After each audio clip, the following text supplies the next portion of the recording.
Dites-vous, il y en a, ils disent qu'il a raison. Dites-vous, il y a des supporters du Real Madrid. Le mec, il refuse de jouer le match le plus important de la saison. Et il y en a, ils te disent, ouais, il a raison. Mais vous êtes sérieux ou quoi? Je vous mets juste dans le contexte. Imaginez-vous, vous êtes joueur du Real Madrid. On vous dit, tu peux jouer le classico décisif pour ton équipe. Et toi, tu veux pas le jouer parce que tu boudes. Parce que tu boudes en fait. T'as peur de Mbappé, t'as peur de Bellingham.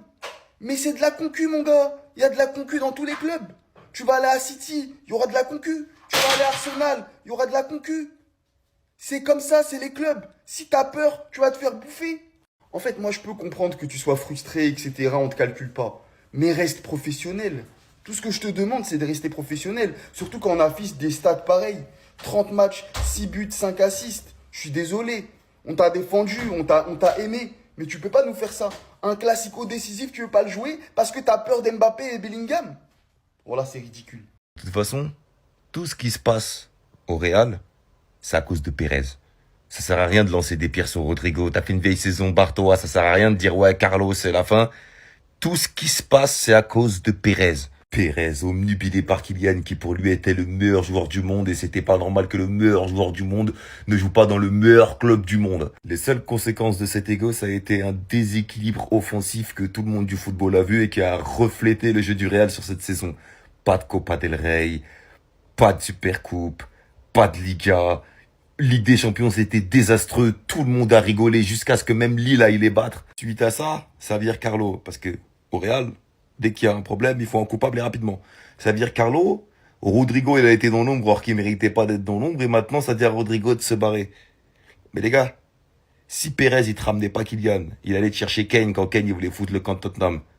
Madrid, pour moi, ils auraient roulé sur le monde du football. Et je vous le dis. Maintenant, tu ramènes Kylian. Kylian, il a des stats. Mais Madrid, je suis désolé, ils sont ridicules.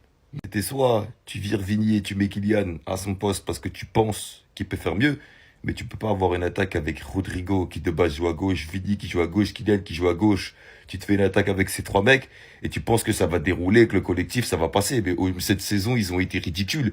Lancer de la pierre sur Rodrigo, aller virer Carlo, faut être vraiment, vraiment inférieur intellectuellement pour en arriver à de tels raisonnements. Le seul et unique souci, c'est Pérez qui est parti chercher Kylian alors que personne l'a demandé. C'est tout ce qui se passe. Carlo avec son cigare au bec, c'est 2 Ligues des Champions, 3 ans. J'ai vécu l'enfer avec Carlo qui célébrait, qui dansait avec Vini et Eder Militao, leur casquette à l'envers, je tapais ma tête. Moi, je remercie Pérez, mais je le remercie d'avoir ramené Kylian au Real.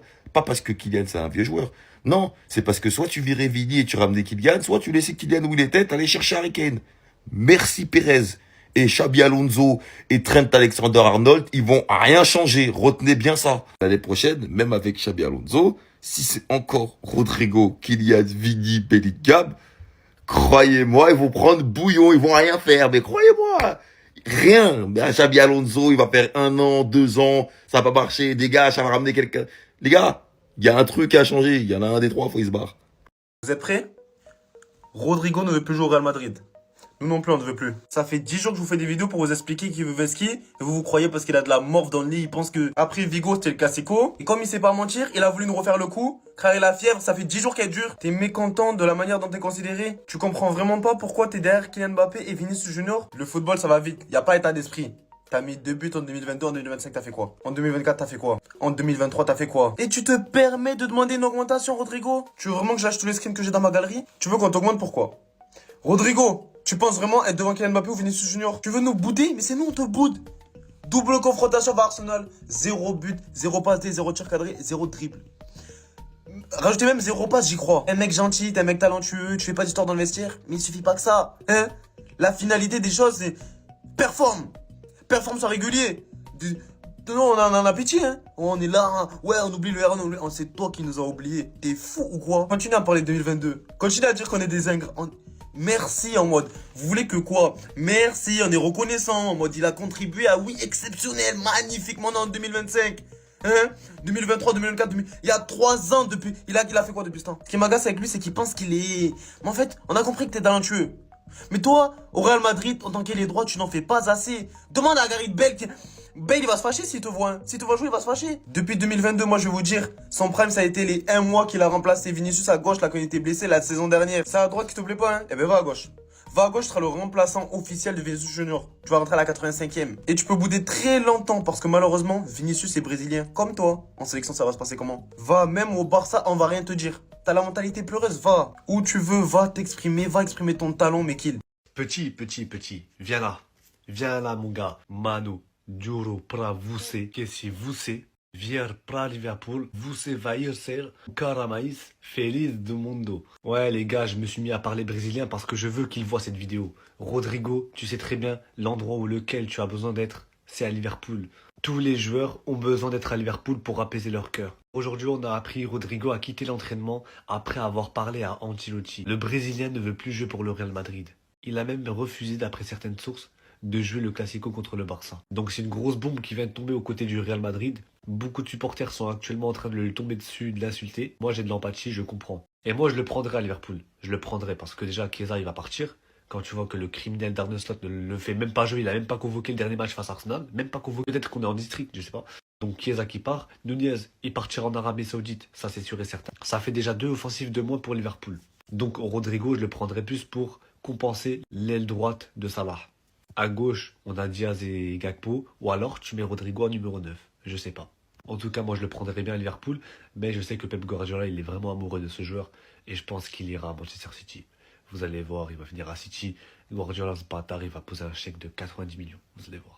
Alors là, c'est de pire en pire. On vient d'avoir de nouvelles infos concernant la situation de Rodrigo au Real Madrid et autant vous dire que c'est pire que ce que l'on pensait. Même la femme de Valverde a témoigné. Déjà, comme vous le savez, lors du Classico, il n'a pas joué. Et là, le média Marca nous a informé ce matin que c'est Rodrigo lui-même qui avait décidé de ne pas jouer le Classico. Et le pire, c'est qu'il aurait décliné sa convocation face au Barça par frustration. Il se sentirait mis de côté depuis l'arrivée de Kylian Mbappé et l'ascension de Jude Bellingham. Et c'est pas tout. Déjà, par rapport à cette info-là qui a étonné, l'arrivée de Kylian Mbappé, on savait que ça allait bousculer plein de choses. Surtout Rodrigo, on savait tous que ça allait être le joueur le plus affecté de cette arrivée. Et là, s'il parle de manque de considération, c'est probablement à cause du salaire. Parce que rappelez-vous, Rodrigo, dernièrement, il a demandé une augmentation de salaire à Florentino Pérez, chose qu'ils n'ont pas acceptée. C'est à cause de tout ça que la frustration est venue. Il s'est senti moins considéré que Vinicius et Kylian Mbappé, qui ont des salaires beaucoup plus importants que lui. Même Jude Bellingham, je pense. C'est exactement ce que RMC Sport nous dit et aussi le média Marca. Le Brésilien se sent dans l'ombre de Jude Bellingham et Kylian Mbappé. Il juge ne pas être considéré à sa juste valeur. Il reste enfermé chez lui ces derniers jours, vexé par la situation. Selon le journaliste Felipe Del Campo, il ne veut plus jouer au Real Madrid. Et comme je vous l'ai dit, il y a la femme de Valverde qui a même confirmé les faits sous un post Twitter qui parlait de l'absence de Rodrigo lors du prochain match du Real Madrid face à Mallorca. Il y a la femme de Valverde qui est venue commenter ceci en bas. Elle a dit mot pour mot, personne ne connaît les batailles qu'un joueur doit affronter. Ce sont des êtres humains respectés. Et c'est là que je veux revenir sur toutes ces infos qu'on a vues précédemment. Certes, il veut quitter le Real Madrid, mais son absence au Classico n'est pas liée à cette envie-là. Parce que rappelez-vous, il a un contrat à respecter, peu importe ton envie, tu joues. Et tout simplement parce que le gars, il avait des gènes physiques. Même aujourd'hui à l'entraînement, ça s'est vu, le médecin du Real Madrid est venu le voir. On le voyait toucher sa cuisse. Et c'est d'ailleurs pourquoi tout à l'heure, vous avez vu dans la vidéo, il était en train de quitter l'entraînement avec le médecin. Donc attention aux informations que vous voyez sur Internet. Carlo Ancelotti lui-même l'a dit en conférence de presse. Mais qu'est-ce qui se passe avec les céréales de Madrid en cette fin de saison? Là, d'un coup, là, Rodrigo, il quitte l'entraînement et il a plus envie de jouer pour le Real. Pourquoi? J'en sais rien, mais d'un coup, Rodrigo, il refuse de jouer un Classico. Déjà, ça, c'est une honte de 1. Et de 2, c'est parce qu'ils sont dans l'ombre de Bellingham. Mais j'étais une fiotte ou quoi? T'as Bellingham et Mbappé dans la même équipe et toi, tu penses une seule seconde que tu seras dans la lumière. Même si t'es meilleur que tu seras dans l'ombre. T'es fou ou quoi? Juge ne pas être considéré à sa juste valeur. Il reste cloîtré chez lui ces derniers jours. Oh! C'est quoi, tu vas prendre une dépression aussi? Pray for Rodrigo, on doit prier pour toi aussi. Non, le pauvre. Pourtant bizarre, ça veut dire qu'il aurait mis cette story en sachant lui-même qu'il allait pas jouer. Voilà, c'est fini. Il sera pas dans le groupe face à Mallorca. T'as fait une bêtise. Par contre, non. Voilà, il y a quoi? Non, je dois me justifier. À propos de vous, je dois me justifier pourquoi Rodrigo, j'ai pas envie de l'avoir au PSG. Vous foutez de ma gueule ou quoi? Attends, Rodrigo, je crois que j'ai une petite astuce pour toi. Tu connais Figo, non? Les Barcelonais, j'ai vu, ils ont fait quelques vidéos, peut-être si t'es intéressé, va faire le transfert de la décennie s'il te plaît. Va au Barça et va marquer contre le Real l'année prochaine. En tant que Barcelonais, je suis contre, c'est non. Les joueurs comme Rodrigo, on les connaît. Ils n'ont pas assez de personnalité pour faire quelque chose de semblable à Figo. Bien évidemment, je rigole, c'était pour que tu restes sur la vidéo, Maïji.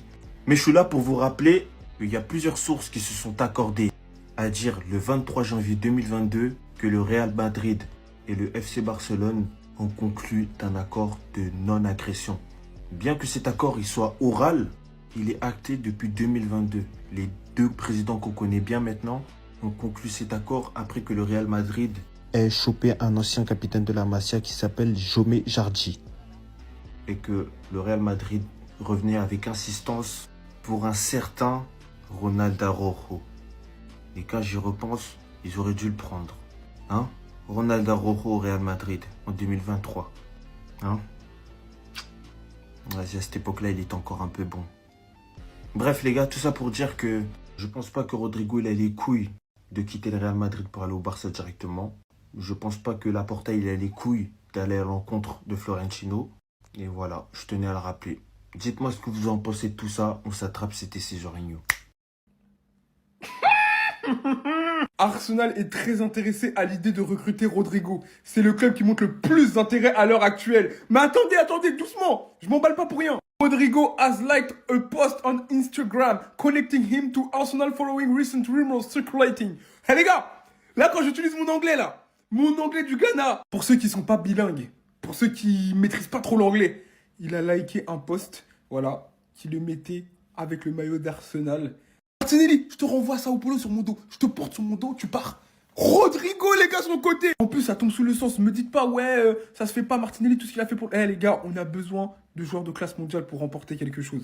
On a besoin de Rodrigo. Mais imaginez-vous juste, Rodrigo, Saka et Gyökeres, parce qu'on entend parler aussi un petit peu de Gyökeres. Mais attendez, même si on dit FC next season, mais là, la next season, ça sera bon. C'est le joueur qu'il nous faut. Parce que dans cette équipe, il y a Saka, ok, c'est la star, mais il nous faut encore une deuxième star pour remporter quelque chose. Et Rodrigo, il peut prendre ce rôle parfaitement. Il sera sur son côté, à gauche. Il sera en plus électron libre parce que on sait qu'il aura beaucoup plus de liberté dans le football d'Arteta. Mais je dis oui. C'est un grand oui. C'est une signature, mais majeure s'il vient. S'il vient là, laisse tomber. Laisse tomber. Je peux appeler mon fils Rodrigo Goz. Goz, hein.